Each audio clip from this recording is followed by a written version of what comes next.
اعوذ باللہ من الشیطان اللعین الرجیم بسم اللہ الرحمن الرحیم۔ سامعین محتشم، عزیزان گرامی قدر، میرے مومنین بہن بھائی، آج آپ کی خدمت میں سیریز کتاب المومن کی 10ویں قسط کے ساتھ حاضر خدمت ہوا ہوں۔ آج کی قسط کا عنوان ہے حق المؤمن علی اخیہ۔ مومن کا حق اپنے بھائی مومن پر کیا ہے، وہ ہم مولا کی زبانی جانیں گے کہ مومن کا مومن پر حق کیا ہے۔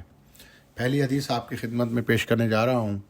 معلّہ ابن خنیس نے امام جعفر صادق علیہ الصلاۃ والسلام سے عرض کی، مومن کا مومن پر حق کیا ہے؟ حضرت نے فرمایا، مجھے ڈر ہے کہیں ایسا نہ ہو کہ میں تم کو بتا دوں اور تم عمل نہ کر سکو، بھول جاؤ اور یاد نہ رکھ سکو۔ میں نے عرض کیا، ایسا نہ ہوگا؟ فرمایا، مومن کے مومن پر 7 واجبی حقوق ہیں، اور کوئی حق ایسا نہیں جو ایک پر ہو دوسرے پر نہ ہو۔ اگر ان میں سے ایک حق بھی تلف ہو گیا تو خدا کی نافرمانی بھی ہوگی اور اس کی ولایت سے باہر بھی ہو گیا، پھر اسے ایمان کا کوئی حصہ نصیب نہ ہوگا۔ ان حقوق میں سب سے آسان حق یہ ہے کہ مومن جو اپنے لیے پسند کرے وہی اپنے دوست کے لیے، اور جو خود ناپسند کرے وہی دوسرے کے لیے ناپسند کرے۔ دوسرے یہ کہ اپنے دوست کی جان و مال، ہاتھ پاؤں اور زبان سے مدد کرے۔ تیسرے اس کی رضامندی کے در پہ رہے، اس کو ناراض نہ ہونے دے، اس کا کہنا مانے۔ چوتھے اس کے لیے نگاہ و آئینہ صفت رہنما بنے۔ پانچویں وہ بھوکا ہو تو تم شکم سیر نہ ہو، وہ پیاسا ہو تو تم سیراب نہ ہو، تم لباس پہنو تو وہ برہنہ نہ ہو۔ چھٹے تمہارے پاس خادم ہو یا تمہاری خادمہ ہو جو تمہاری خدمت کرے، اور دوست بے نوکر چاکر ہو، اس وقت تم پر فرض ہے کہ تم اپنے نوکر کو بھیج کر اس کے کپڑے دھلوا دو، اس کے لیے کھانا پکوا دو، اس کا بچھونا بچھوا دو۔ ساتویں، دوست کی قسم پوری کرے، اس کی دعوت قبول کرے، بیمار ہو تو عیادت کرے، مر جائے تو جنازے میں شریک ہو، اور اگر اسے کوئی ضرورت پیش آ جائے تو اسے پورا کرنے میں پوری کوشش اور جلدی کرے۔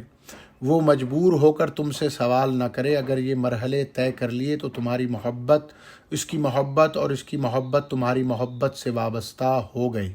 معلّہ ابن خنیس کی اس روایت میں ایک سلسلے سے یہ جملہ بھی نقل ہے، جب تم نے یہ کر لیا تو اپنی محبت کو اس کی محبت سے اور اس کی محبت کو محبت خداوند عالم سے وابستہ کر لیا۔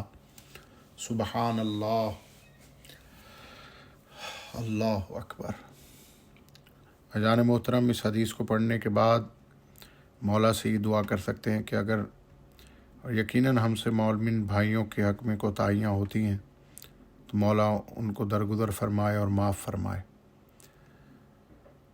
دوسری حدیث، عیسیٰ بن ابو منصور کہتے ہیں کہ میں عبداللہ بن ابی یعفور اور عبداللہ بن طلحہ ابو عبداللہ علیہ السلام کی خدمت میں حاضر تھے، یعنی امام جعفر صادق علیہ الصلاۃ والسلام کی خدمت میں حاضر تھے۔ امام علیہ السلام نے ابن ابی یعفور کی طرف مخاطب ہو کر فرمایا، ابن ابی یعفور، رسول اللہ صلی اللہ علیہ وآلہ وسلم کا فرمان ہے، جس میں 6 خصلتیں ہوں گی وہ حضور خدا میں روبرو اور دائیں طرف کے لوگوں میں ہوگا۔ ابن ابی یعفور نے عرض کی، وہ کون سی خصلتیں ہیں؟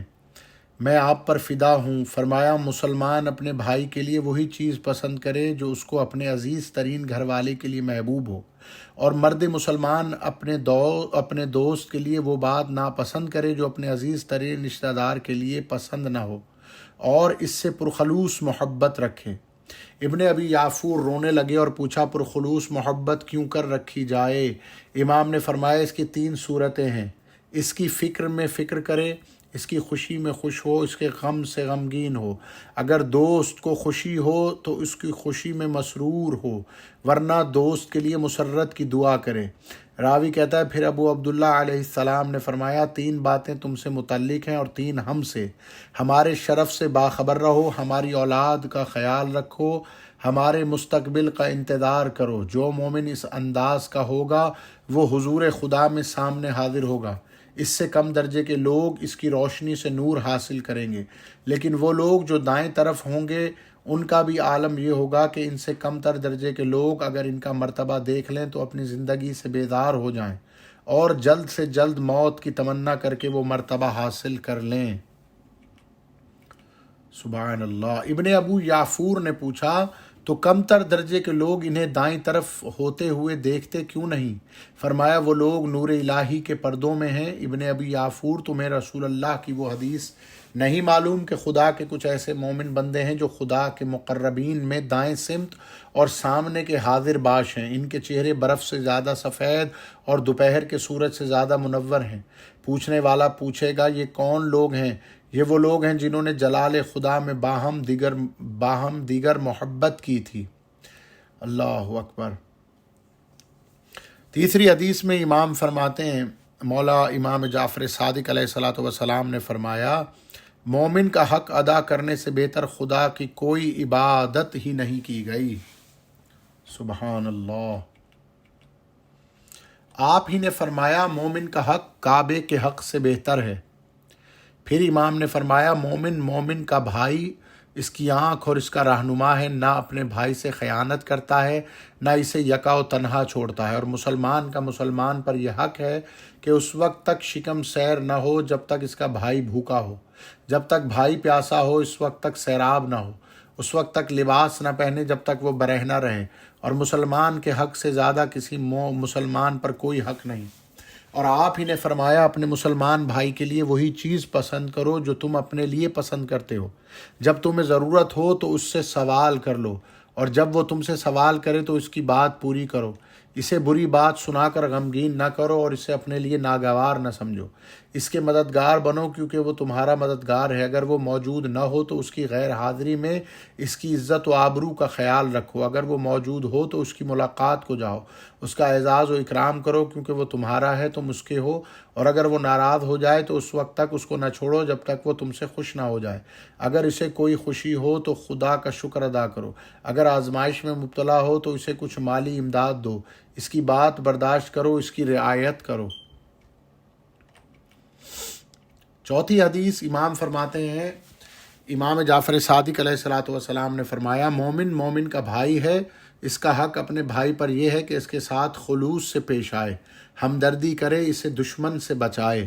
ابو عبداللہ علیہ السلام نے فرمایا پانچویں حدیث میں حق مومن ادا کرنے سے بہتر خدا کی عبادت نہیں کی گئی، یعنی اللہ کی عبادت اصل یہی ہے کہ مومن کا حق ادا کیا جائے جو اس کا حق ہے۔ عزیزان محترم، آج کی چھٹی حدیث، ابو عبداللہ علیہ السلام نے فرمایا رسول اللہ صلی اللہ علیہ وآلہ وسلم کا ارشاد ہے مسلمان کا بھائی ہے، نہ وہ اس سے خیانت کرتا ہے نہ اسے اکیلا چھوڑتا ہے، نہ عیب لگاتا ہے نہ اسے محروم کرتا ہے نہ اس کی غیبت کرتا ہے۔ سبحان اللہ۔ عزیزان محتشم، امام جعفر صادق علیہ السلام نے ساتویں حدیث میں ارشاد فرمایا مسلمان کا مسلمان پر حق یہ ہے کہ جب وہ چھینکے تو یرحمکم اللہ کہے، اور اگر دعوت کرے تو قبول کرے، بیمار ہو جائے تو عیادت کرے، اور اگر وفات پا جائے تو جنازے میں شریک ہو۔ آٹھویں حدیث میں امام محمد باقر علیہ الصلوۃ والسلام فرماتے ہیں کچھ مسلمان سفر کے لیے چلے، اتفاقاً راستے میں بھٹک گئے، اسی عالم میں انہیں سخت پیاس لگی، انہوں نے غسل میت کے بدلے تیمم کر لیا اور درخت کے تنوں کی آڑ میں بیٹھ گئے، اتنے میں ایک سفید پوش بزرگ آئے اور کہنے لگے اٹھو، کوئی ڈر کی بات نہیں، لو یہ پانی ہے۔ یہ لوگ اٹھے اور سیر ہو کر پانی پیا، اور ان سے پوچھا آپ کون ہیں، خدا آپ پر کرم فرمائے؟ انہوں نے کہا میں ان جنوں میں سے ہوں جنہوں نے رسول اللہ صلی اللہ علیہ وآلہ وسلم کی بیعت کی تھی، اور میں نے حضرت سے سنا تھا مومن کا بھائی ہے، اس کا نگہبان ہے، اس کا رہنما ہے، پھر تم میرے سامنے کیسے ہلاک ہو سکتے تھے؟ سبحان اللہ۔ عزیزان محترم، آج کی نویں حدیث میں سماع کہتے ہیں میں نے امام سے پوچھا علیہ الصلوۃ والسلام سے کچھ لوگ ایسے ہیں جن کے پاس کچھ زائد دولت ہوتی ہے اور اس کے احباب شدید ضرورتوں میں مبتلا ہوتے ہیں، لیکن ان پر زکوٰۃ بھی واجب نہیں ہوتی، مگر یہ بھی گنجائش نہیں کہ خود شکم سیر ہوں اور ان کے بھائی بھوکے رہیں، زمانہ بھی سخت ہے۔ حضرت نے فرمایا مسلمان کا بھائی ہے، نہ ظلم کرتا ہے، نہ اسے اکیلا چھوڑتا ہے اور نہ اسے محروم کرتا ہے، اور مسلمانوں پر حق ہے کہ محبت و شفقت کے ساتھ صلہ رحم میں کوشش کریں، حاجت مندوں کے ساتھ ہمدردی کریں اور ایک دوسرے کی خبر رکھیں، اور حکم خدا رحماء بینہم کی مثال بن جائیں، ایک دوسرے پر رحم کریں جب لوگ موجود نہ ہوں، ان کے معاملات میں متفکر رہیں جیسے رسول اللہ صلی اللہ علیہ وآلہ وسلم کے انصار تھے۔ آج کی 10ویں حدیث،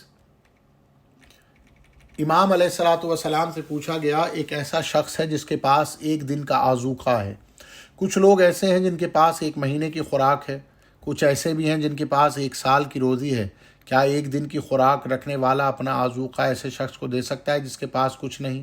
اور جس شخص کے پاس ایک ماہ کا آذوقہ ہو وہ اس آذوقے سے تہی دست کو، اور جس کے پاس سال کا آذوقہ ہو وہ سال کا آذوقہ نہ رکھنے والے کو کچھ دے سکتا ہے؟ علی ھذا القیاس، حالانکہ یہ سرمایہ اس کا کل سرمایہ ہے جس کو نظر انداز نہیں کر سکتا۔ حضرت نے فرمایا دونوں برابر ہیں، اب ان میں افضلیت اسے ملے گی جو زیر دست رعایا پر زیادہ مہربان ہو، ورنہ وہ اپنی ذات کو فائدہ پہنچا سکتا ہے۔ قرآن مجید میں انہیں ایثار پسند مومنوں کی تعریف کی گئی ہے، سورہ حشر کی 9ویں آیت ہے، اور وہ لوگ باوجود انتہائی ضرورت کے دوسروں کو اپنے اوپر ترجیح دیتے ہیں، اگر یہ جذبہ نہ ہو تو وہ دوسرے کو کچھ نہ دے۔ اونچا ہاتھ پھیلے ہوئے ہاتھ سے بہتر ہے، اور پہل اسے دی جائے جو محتاج ہو۔ سبحان اللہ، اللہم صلی علی محمد و آل محمد۔ عزیزان محترم، یہ بہت ہی نایاب اور وہ احادیث ہیں جن پہ آج کل عمل کرنے کی بہت زیادہ ضرورت ہے، اور مولا ہمیں ان تمام احادیث پر عمل کرنے کی توفیق عطا فرمائے۔ امام زمانہ علیہ الصلوۃ والسلام ہمیں اپنے مومن بھائیوں کے حقوق کی ادائیگی کی توفیق عطا فرمائے، اور یقیناً ہمیں نظر رکھنی چاہیے ارد گرد کے ماحول پر کہ اگر ہم کھانا کھا رہے ہیں سیر ہو کر تو ہمارا کوئی مومن بھائی ایسا تو نہیں کہ جس کے پاس پیٹ بھر کھانے کے لیے کچھ نہیں اور وہ پریشان حال ہے، کسی سبب سے متفکر ہے۔ تو مولا ہمیں توفیق عطا فرمائے کہ ہم اپنے مومن بھائیوں کی مدد کر سکیں اور ان کے حقوق کی ادائیگی کر سکیں۔ اسی دعا کے ساتھ دعا ہے کہ مولا امام زمانہ اپنی معرفت، اپنی زیارت اور رابطہ عطا فرمائیں، اور تمام مومنین بہن بھائیوں کی جو بھی مشکلات ہیں ان کو مولا حل فرمائے، آمین یا رب العالمین۔ عزیزان محترم، اسی کے ساتھ آج کی قسط کا اختتام ہوتا ہے۔ آپ سے استدعا کرتے ہیں کہ ہمارے اس چینل کو لائک کیجیے، سبسکرائب کیجیے، اور ہمارے چینل کے بیل آئیکن کو دبانا نہ بھولیں تاکہ ہر آنے والی نئی قسط آپ کی خدمت میں پیش ہو جائے۔ اللہم صلی علی محمد و آل محمد۔ السلام علیکم ورحمۃ اللہ وبرکاتہ۔ تحفہ یا علی مدد۔ اللہم لعن کل جبت و طاغوت، اللہم عذب مذابا یستغیث من وعلی النار، آمین یا رب العالمین۔